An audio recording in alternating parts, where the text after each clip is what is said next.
Novel یوں مل گئے راستے، رائٹر ہمایل کاظمی، ایپیسوڈ نمبر 1۔ تیرے قریب آ کے بڑی الجھنوں میں ہوں، میں دشمنوں میں ہوں کہ تیرے دوستوں میں ہوں، مجھ سے گریز پا ہے تو ہر راستہ بدل، میں سنگ راہ ہوں تو سبھی راستوں میں ہے۔ تو آ چکا ہے سطح پر کب سے خبر نہیں، ہے درد میں ابھی انہی گہرائیوں میں ہوں۔ اے یار خوش دیار تجھے کیا خبر کہ میں کب سے اداسیوں کے گھنے جنگلوں میں ہوں۔ حیدرآباد میں واقع یہ 3 مرلے کا گھر ایک بیٹھک، کچن اور 2 کمروں کے ساتھ اٹیچ باتھ روم پر محیط تھا۔ لوہے کا سیاہ گیٹ کھول کر اندر داخل ہو تو سامنے چھوٹا سا صحن تھا، جس کے دائیں جانب موتیا کے ساتھ دھنیا، سبز مرچ اور پودینے کے چھوٹے چھوٹے گملے موجود تھے، جن سے چھوٹی چھوٹی شاخیں نکلتی اپنے ارد گرد حفاظتی دیوار بنا رہی تھی۔ شام کے گہرے سائے آسمان کو اپنی لپیٹ میں لے رہے تھے۔ پرندے خداوند کے کرم سے پیٹ بھرتے اپنے اپنے گھونسلوں کی طرف رواں دواں تھے۔ ماحول میں ایک حبس کی سی کیفیت تھی۔ گھر میں 4 نفوس کی موجودگی میں بھی موت سا سناٹا چھایا ہوا تھا۔ سر ہاتھوں میں گرائے وہ لوہے کی کرسی پر براجمان تھا۔ آنکھیں شدت ضبط سے سرخ تھیں۔ امی جی بار بار اس کو دیکھتی دوبارہ شوہر کی طرف متوجہ ہو گئی، جو چہرے پر بغیر کوئی تاثر لیے خاموش سے بیٹھے تھے۔ آپ نے اچھا نہیں کیا ابا، آپ نے بالکل اچھا نہیں کیا۔ سرخ ڈوروں والی آنکھیں اٹھائے وہ براہ راست ان کو دیکھنے لگا۔ میں نے جو کیا موقع کی مناسبت سے کیا۔ اگر آج میں وہ فیصلہ نہ لیتا تو ایک معصوم بچی کی زندگی تباہ ہو جاتی۔ بہت ٹھہرے ہوئے لہجے میں تحمل سے گویا ہوئے، اپنے تئیں ان کا فیصلہ بالکل درست تھا۔ اس بچی کے لیے آپ اپنے سگے بیٹے کی زندگی داؤ پر لگا دی ابا۔ غصے سے چیختے اس نے پاؤں کی ٹھوکر سے سامنے موجود چھوٹی میز کو گرا دیا تھا۔ امی جی نے دہل کر جوان بیٹے کو دیکھا، جس کی آواز پہلی بار باپ کے سامنے بلند ہوئی تھی۔ دوپٹے کو منہ پر رکھے وہ بے اختیار رو دیں۔ کل تک ان کے آنگن میں سب کچھ ٹھیک تھا، لیکن اچانک ایک آندھی طوفان نے ان کی زندگی درہم برہم کر دی تھی۔ آواز آہستہ رکھو مصطفیٰ، ابا کی دھاڑ پر اس نے زخمی نگاہوں سے انہیں دیکھا۔ میری آواز آہستہ کر لینے سے سچ بدل نہیں جائے گا۔ آپ کے نزدیک میری اہمیت صرف ایک کٹ پتلی کی ہے، جس کو جب چاہا آپ نے اپنی ضرورت و منشا کے مطابق استعمال کر لیا۔ باپ کو دیکھتے اس نے ماں کی طرف رخ کیا، وہ آنکھوں میں آنسو لیے خود نہیں ڈھالتی تھی۔ پوری زندگی آپ نے ایک پتھر مانند شخص کے ساتھ گزار دی، جو آج آپ کی اپنی اولاد کو لہو لہان کر دیا ہے۔ ماں نے حزن و ملال کسی کیفیت میں بیٹے کو دیکھا، جو باپ سے حد درجے بدگمان دکھائی دے رہا تھا۔ رقیہ بیگم، اپنے بیٹے کو سمجھا دو کہ اپنی خود سر طبیعت پر قابو رکھے۔ اکیلا نہیں آئیے، اس پر اب ایک بیوی کی ذمہ داری بھی ہے۔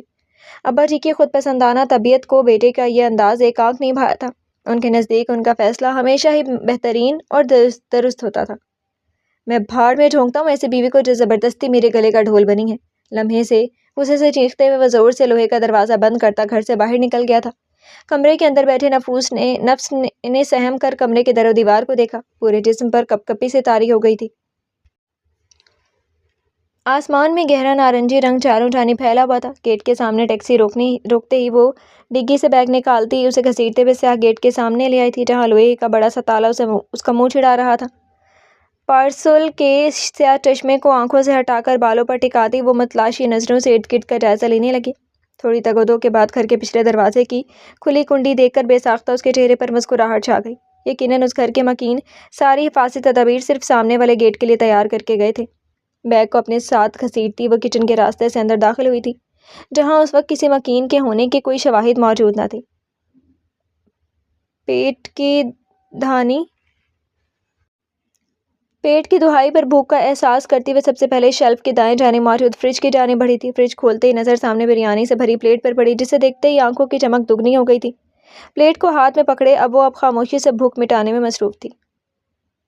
آپ نے اس کو بہت سر چڑھا رکھا ہے ابا جی، آج بھی دامیر نے آنے سے انکار کر دیا، کہتے ہیں اگلے ہفتے آؤں گا، اس ہفتے کام بہت ہے۔ ختیجہ مغل کی آواز پر ساجد مغل نے کتاب سے سر اٹھا کر سامنے غصے سے بھری اپنی اکلوتی دختر عزیز کو دیکھا تھا، جو بھائی کے گھر نہ آنے پر غصے سے بھری ہوئی تھی۔ ہو سکتا ہے وہ کسی کام میں مصروف ہو ختیجہ، اپنی طبیعت کے باعث وہ ہمیشہ کی طرح نرمی سے گویا ہوئے۔ مصروفیت تو بس بہانہ ہے ابا جی، وہ بس ایسے ماحول سے بچنا چاہتا ہے جہاں اسے کوئی سکون میسر نہ ہو۔ چائے کے ٹرے کو اندر لاتے ہوئے رود کے قدم لڑکھڑا سے گئے تھے۔ ساجد مغل نے ختیجہ سے نظریں ہٹا کر ٹیبل پر ٹرے رکھتی اپنی بہو کو دیکھا، جو چہرے پر ہر احساس سے عاری تاثرات سجائے چائے کو پیالی میں نکال رہی تھی۔ جس گھر میں مرد کو سکون میسر نہ ہو، وہاں سے اس کا دل جلد و چاٹ ہو جاتا ہے۔ ساجد مغل نے پیالی پکڑتے ایک نظر سامنے بت بنے وجود کو دیکھا، جس کے چہرے سے ہر احساس محروم تھا۔ ختیجہ مغل کو اس وقت صرف بھائی کی پرواہ تھی۔ ابا جی میں کچھ بول رہی ہوں آپ سے، آپ سن رہے ہیں یا آپ نے بھی دوسروں کی طرح آنکھیں اور کان بند کر دیے ہیں؟ ساجد وغل نے تنبیہی نظروں سے بیٹی کو دیکھا جو بھائی کی محبت میں ہر شے کو فراموش کر چکی تھی۔ چائے دونوں نفوس کو پکڑاتے وہ خاموشی سے کمرے سے باہر نکل گئیں۔ دیکھا ابا جی، اس لڑکی پر کسی بات کا کوئی اثر ہی نہیں ہوتا۔ ختیجہ آپا کو اس وقت ایک پتھر کا وہ مجسمہ لگ رہی تھی جس پر گزرے حالات کا کوئی اثر نہ تھا۔ اثر تو پتر اس پر ہر بات کا ہوتا ہے، لیکن وہ اپنے جذبات و احساسات کا اظہار کر کے ان کو پھر سے مجروح نہیں کرنا چاہتی۔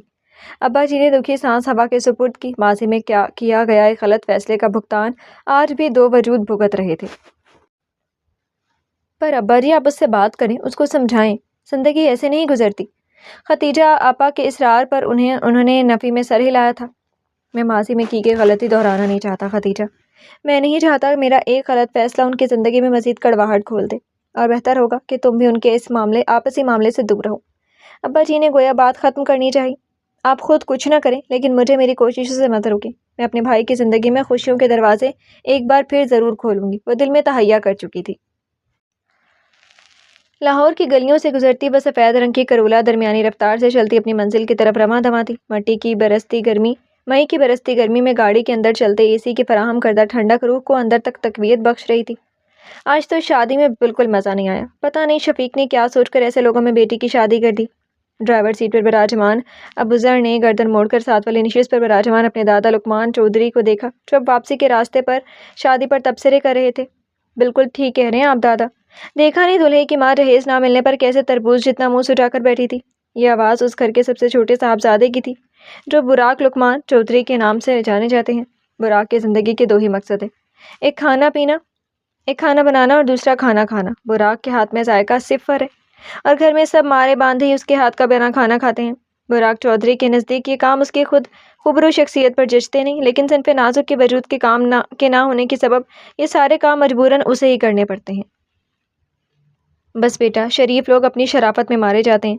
لقمان چودھری کی بات پر اس نے زور و شور سے سر اس بات میں ہلا دیا۔ خاموشی سے اپنے موبائل اسکرین پر انہماک یوشا ایک آدھ بار سر اٹھا کر تینوں پر نظر ڈال دیتا، دوبارہ اسکرین کی طرف متوجہ ہو گیا تھا۔ ابوذر خاموشی سے دونوں کے مابین ہوتی گفتگو سنتا خود کو ہر تبصرے سے باز رکھے ہوئے تھا۔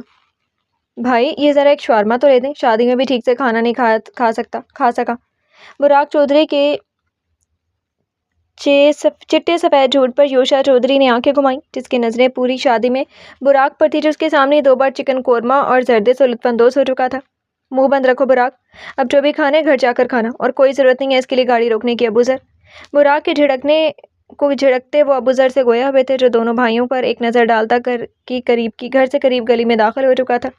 یوشا کی بات سے متفق ہوتا وہ گاڑی روکنے کا ارادہ منسوخ کر چکا تھا۔ موسم گرما کی شاموں کا گہرا نارنجی رنگ چاروں جانب پنکھ پھیلا رہا تھا، پرندے آسمان میں پر پھیلائے اپنی منزل کی طرف اڑان بھر رہے تھے، بادل ہلکی ہوا کے دوش سے جھومتے اپنی جگہ تبدیل کر رہے تھے۔ یہ گھر کا پچھلا دروازہ کس نے کھولا ہے؟ گاڑی گھر کے پاس روکتے اس کی نظر کچن کے پچھلی طرف کھلتے دروازے پر پڑی جو کھلا ہوا تھا۔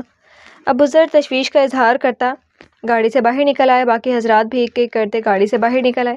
براق کیا تم نے پچھلا دروازہ بند نہیں کیا تھا؟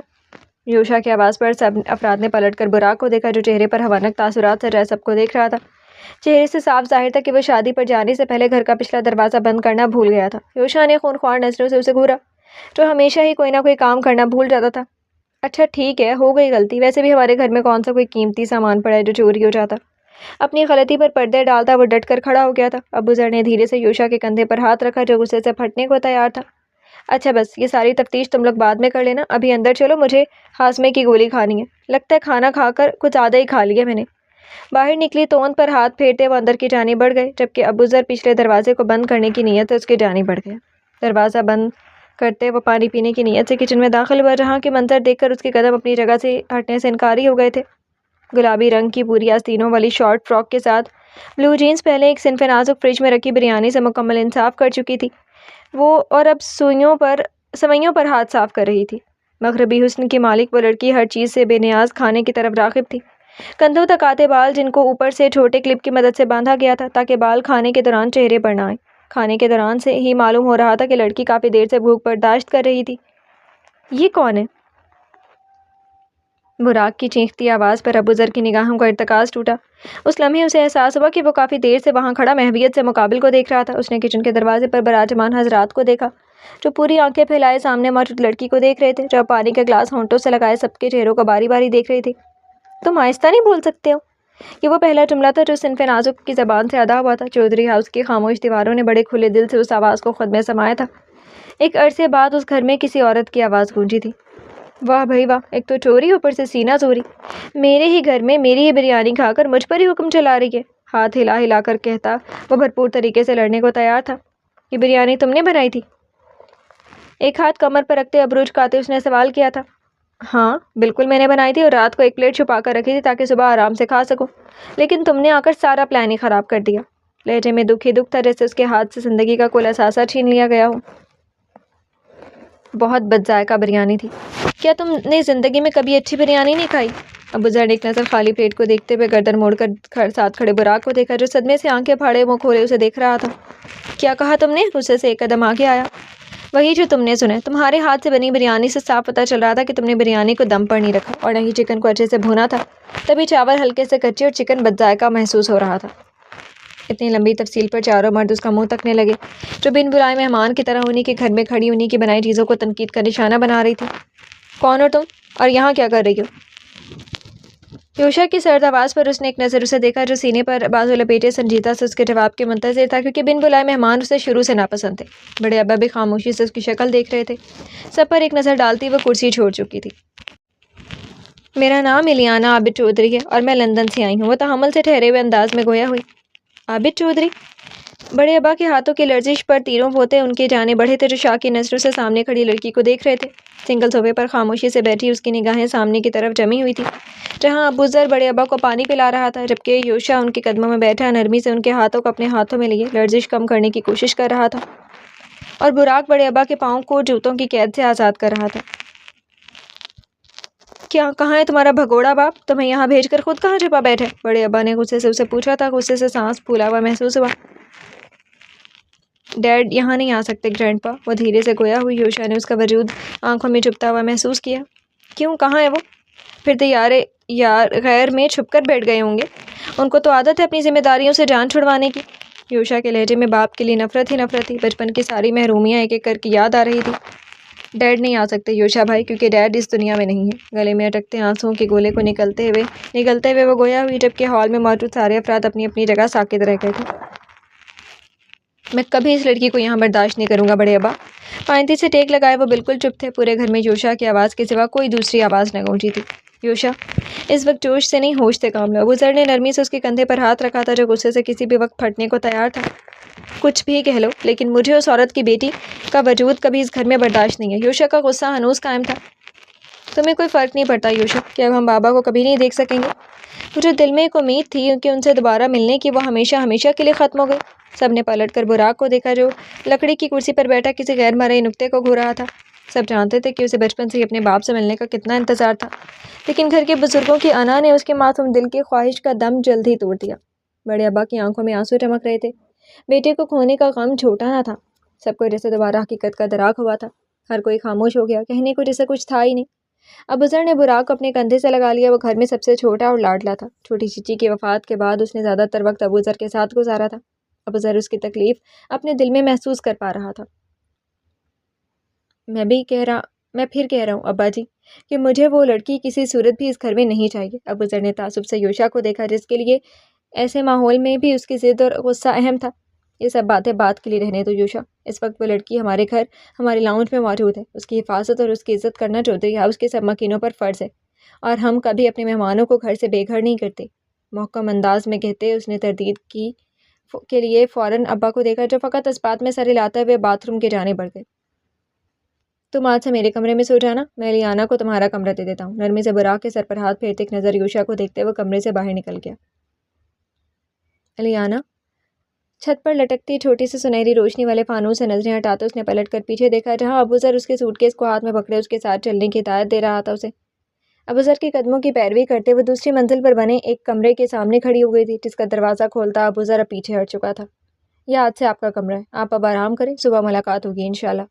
دروازے کی چوکھٹ سے ہی اسے ساری ہدایات دیتا وہ وہیں سے پلٹ گیا۔ الیانہ نے تعجب سے ابوذر کو دیکھا، جس نے سوٹ کیس چوکھٹ کے اندر رکھ کر بغیر خود اندر قدم رکھے واپس پلٹ گیا تھا۔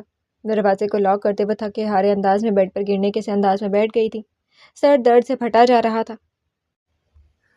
کمرے میں بڑھتی گھٹن کے احساس سے تنگ آ کر اس نے کھڑکی پر سے سرخ رنگ کا پردہ ہٹا کر کھڑکی کے پٹ کھول دیے۔ ہلکی چلتی ہوا کے ایک ٹھنڈے جھونکے نے اس کے روح کو اندر تک سیراب کر دیا تھا۔ قدم پلٹتے اس نے بیگ کو بمشکل بیڈ پر رکھا تھا۔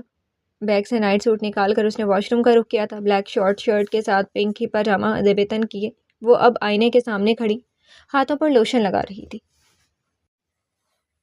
ذہن کو ہر سوچ سے آزاد کیے وہ بس اس لمحے سو جانا چاہتی تھی۔ تکیے پر سر رکھے اس نے چھت پر چلتے پنکھے پر نظریں ٹکا دیں۔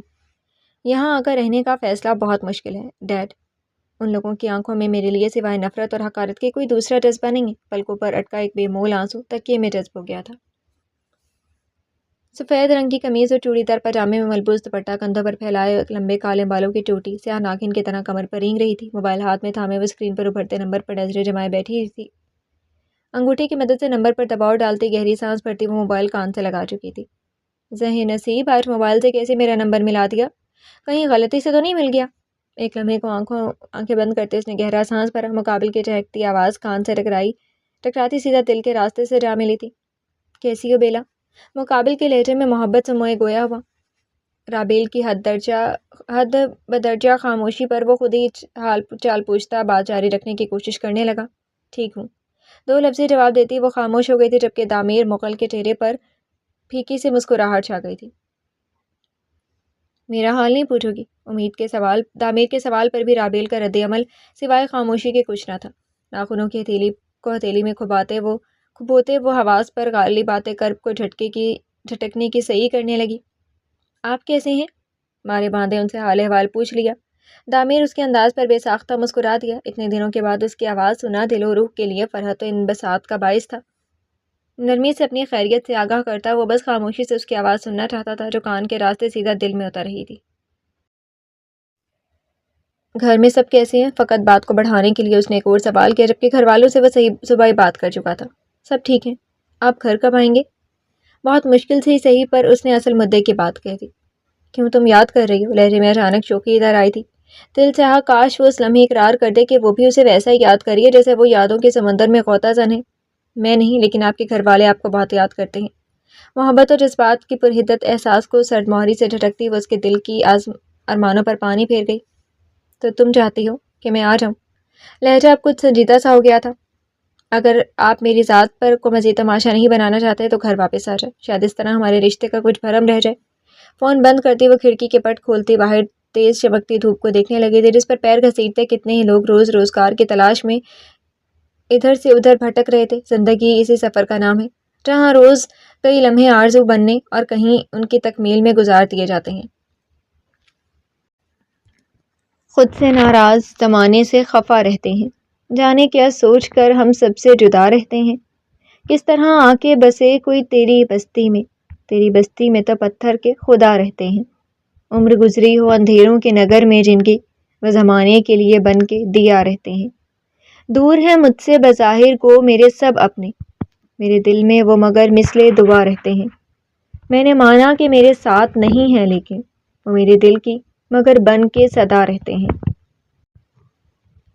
آج تو بہت دیر ہو گئی ہے، لگتا ہے سب سو رہے ہیں ابھی تک۔ مجھے خود ہی سب کے لیے ناشتہ بنانا پڑے گا۔ براؤن شوز کے ساتھ بلو جینز کے اوپر وائٹ شرٹ پہنے وہ آفس جانے کے لیے بالکل تیار تھا۔ براق کمرے سے بے دخل ہو جانے پر شدید رنج و غم کا شکار تھا جس پر مداوع کے طور پر اسے ابوذر نے اپنے کمرے میں سونے کی اجازت دے دی تھی۔ اس وقت وہ ماتھے پر بال بکھیرے منہ کھولے دنیا مافیا سے بے خبر نیند کے مزے لوٹ رہا تھا۔ ایک نظر اسے دیکھتے ابوذر تیزی سے زینے اترتا کچن میں داخل ہوا تھا جہاں کا منظر دیکھ کر وہ اپنی جگہ ٹھہر سا گیا تھا۔ کیا آپ مجھے ہر بار دیکھ کر ایسے اسٹیچو کیوں بن جاتے ہیں؟ آٹے کے پیڑے بناتی وہ گویا ہوئی تھی جبکہ ابوذر کی نظر اس کے ہاتھوں پر لگے بو پر تھی جو یلو اور وائٹ امتزاج کا تھا جو اس کے لانگ یلو سن ڈریس کے ساتھ خاصا میل کھا رہا تھا۔ نہیں ایسی بات نہیں ہے، میں نے آپ کو یہاں اس وقت ایکسپیکٹ نہیں کیا تھا۔ کچھ اور سمجھ نہ آنے پر وہ بے ساختہ کہہ گیا، کیوں آپ کے یہاں ناشتہ اس وقت نہیں ہوتا؟ الیانا کی روشن آنکھیں کچھ مزید روشن ہوئی۔ نہیں وہ مطلب نہیں تھا میرا۔ گردن پر ہاتھ رکھتے وہ کچھ شرمندہ سا ہو گیا تھا۔ آپ کی چیکس ریڈ ہو رہے ہیں۔ الیانا کے ریمارکس پر اس نے فوراً اپنے گالوں کا ہاتھ لگایا تھا جو سچ میں اسے گرم محسوس ہو رہے تھے۔ چور نظروں سے اس نے سامنے دیکھا جو اب ماحول سے لاپرواہ بہت توجہ سے اپنے کام میں مگن تھی۔ آپ کو اتنا سب کچھ کیسے بنانا آتا ہے؟ مطلب آپ تو کافی پروفیشنل دکھائی دے رہی ہیں۔ خود کو سبکی کے احساس سے نکالتے وہ بات کو بدلتے ہوئے گویا ہوا، کیونکہ میں سچ میں پروفیشنل ہوں۔ میں نے کیولینری آرٹس میں ڈگری لی ہوئی ہے۔ انڈے کو پین میں ڈالتے وہ ساتھ ساتھ شیلف کو بھی مہارت سے صاف کر رہی تھی۔ ابو ذر حیرانگی سے اس لڑکی کی پھرتیوں کو دیکھ رہا تھا جس نے منٹوں میں پورے کچن کا نقشہ تبدیل کر دیا تھا۔ صاف شفاف برتن اور شیلف شاید اس نے زندگی میں پہلی بار دیکھی تھی۔ یہ تو بہت اچھی بات ہے، اس کو اس کے علاوہ کچھ سمجھ نہیں آئی۔ آپ کیا کرتے ہیں اور باقی سب؟ وہ جس ماحول میں پلی بڑھی تھی وہاں کسی بھی مرد سے بااعتماد طور سے بات کرنا ایک فطری سے عمل تھا، لہٰذا اس کو یہاں بھی کوئی مسئلہ درپیش نہ ہوا۔ بڑے ابا ریٹائرمنٹ کے بعد گھر پر ہی ہوتے ہیں۔ میں ایک آئی ٹی فرم میں کام کرتا ہوں۔ یوشا سی اے کے امتحان دے رہا ہے، ساتھ ساتھ ایک کمپنی میں جاب کرتا ہے۔ پیچھے رہ گیا براق، وہ یونیورسٹی میں اکاؤنٹنگ کی ڈگری کے آخری سال میں ہے۔ کچن کی واحد کرسی پر بیٹھے وہ ساتھ ساتھ الیانا کو دیکھ رہا تھا جو اب چائے کے لیے پانی رکھ رہی تھی۔ سیگے تبھی پڑھ کر اتنا مزاج سخت ہو گیا ان کا۔ یوشا کا سابقہ رویہ اسے ابھی تک اچھے سے یاد تھا۔ ایسا نہیں ہے، بس وہ جلدی سے کسی سے گھلتا ملتا نہیں ہے۔ ابو ذر کو اپنے بہترین دوست کے لیے کسی کی بھی بری رائے قطعاً پسند نہیں تھی۔ وہ اچانک سے کچھ سنجیدہ ہو گیا۔ مگر میں کسی نہیں، ان کی بہن ہوں۔ اپنی طرف سے اس نے یوشا کی طرفداری کی تھی، پر شاید الفاظ کا چناؤ غلط ہو گیا تھا۔ وہ یکدم سے سنجیدہ ہو گئی۔ ابو ذر کو اچانک سے اپنا رویہ کچھ نامعقول سا لگا۔ میرا وہ مطلب نہیں تھا الیانا، آئی ایم سوری اگر آپ کو برا لگا ہو۔ کچن میں گونجتے کہے پر اس نے حیرت سے سامنے کھڑی اپسرا کو دیکھا جو یونانی حسن کی ملکہ تھی۔ کندھے تک آتے کالے بال، سرخ و سفید چہرہ، روشن پیشانی اور سرمئی آنکھیں جن میں سے کسی کو بھی قید کرنے کی صلاحیت موجود تھی۔ میں مذاق کر رہی تھی ابو ذر، آپ پریشان کیوں ہو جاتے ہیں؟ عجیب بات تھی، اسے پہلی بار کسی کے منہ سے اپنا نام اتنا اچھا لگا تھا۔ اچھا مجھے یہ بتائیں کیا کھائیں گے آپ؟ کیا بناؤں آپ کے لیے؟ میں تو کچھ بھی کھا لیتا ہوں۔ وہ خاصا نروس ہو رہا تھا۔ پہلی بار کسی نے اس سے اس کی فرمائش پوچھی تھی۔ چودھری ہاؤس میں پہلی بار کسی صنف نازک کا وجود بڑی شان سے موجود تھا۔ کچھ بھی؟ یہ کون سی نئی ڈش ہے؟ یہ کوئی نئی ڈش ہے کیا؟ ہونٹ کا کنارہ دباتے ہوئے شرارتی نظروں سے اسے دیکھ رہی تھی جس کو اپنے رخسار شرم سے گرم ہوتے محسوس ہو رہے تھے۔ واہ بھیا، آج تو آپ نے سارا ناشتہ خود ہی بنا لیا۔ کچن میں داخل ہوتے براق نے اشتیاق سے سارے ناشتے کے لوازمات کو دیکھا۔ یہ تمہارے بھیا نے نہیں، میں نے بنایا ہے۔ الیانا کی آواز پر اسے چپ چاپ دیکھنے لگا۔ سمجھ نہیں آ رہی تھی کہ اس موقع پر ناراضگی دکھائے یا پھر ناشتے کے لوازمات سے لطف اندوز ہو۔ اچھا چلو یہ ناشتہ لے کر جاؤ باہر، میں تب تک چائے لاتی ہوں۔ ناشتے کے لوازمات دونوں کے حوالے کرتی وہ انہیں کچن سے روانہ کر چکی تھی۔ واہ پتر، آج تو بڑی محنت کی ہے تو نے، اتنا کچھ بنا لیا، وہ بھی اتنا لذیذ۔ بڑے ابا خستہ پراٹھے کو دہی شکر کے ساتھ کھاتے ابو ذر براق کی تعریف میں رد لساں باندھ رہے تھے، جبکہ یوشا بھی ناشتے سے لطف اندوز ہوتے اس بات میں سر ہلا رہا تھا۔ چودھری ہاؤس کے مرد اس کہاوت پر پورا اترتے تھے کہ مرد کے دل کا راستہ پیٹ سے ہی ہو کر گزرتا ہے، لیکن شاید ابھی وہ راستہ خاصا دشوار ہونے والا تھا۔ یہ سچ میں بہت اچھا یار، رات کے واقعے کی شبیہ کسی کے چہرے پر واضح نہیں تھی۔ دونوں ناشتے کی طرف متوجہ تھے، کسی نے بھی ابھی تک نئی مہمان کے بارے میں کچھ نہیں پوچھا تھا۔ یہ ہم نے نہیں، الیانا نے بنایا ہے۔ منہ کی طرف جاتا نوالا راستے میں رک گیا۔ یوشا نے سر اٹھا کر خوشمگی نگاہوں سے براق کو دیکھا جو ابھی بھی نائٹ سوٹ میں ملبوس چپ چاپ ٹیبل کے پاس کھڑا تھا۔ نوالے کو پلیٹ میں رکھتے وہ اپنا بیگ اٹھاتے کرسی سے اٹھ گیا۔ یار ناشتہ تو کر لو۔ ابو ذر نے تعصب سے یوشا کو دیکھا جس کی آنکھوں کا رنگ غصے کی شدت سے سرخ ہو رہا تھا۔ جس عورت سے اس نے پورا بچپن نفرت کی تھی، اس کے بطن سے جنم لینے والی لڑکی کو وہ کیسے اہمیت دے سکتا تھا؟ میری بھوک مر گئی ہے۔ ایک نظر کچن کے دروازے پر کھڑی الیانا کو دیکھتا وہ لمبی ڈگ بھرتا باہر نکل گیا۔ بڑے ابا یوشا کے نکلتے ہی خود بھی خاموشی سے اٹھ گئے تھے۔ ابو ذر نے پلٹ کر الیانا کو دیکھا جس کی آنکھوں میں نمی چمک رہی تھی۔ یہاں ادھورے رشتوں کی طرح ناشتہ بھی ادھورا رہ گیا تھا۔ جی تو ڈیئر لسنرز، کیسی لگی آپ کو ناول کی فرسٹ ایپیسوڈ؟ امید کرتی ہوں بہت پسند آئی ہوگی کیونکہ مجھے تو بہت مزہ آیا۔ آپ ناول کے بارے میں اپنا فیڈ بیک کمنٹ سیکشن میں لازمی دیجیے گا۔ پھر حاضر ہوں گے نیکسٹ ایپیسوڈ کے ساتھ، تب تک کے لیے اجازت دیجیے۔ شکریہ، اللہ حافظ۔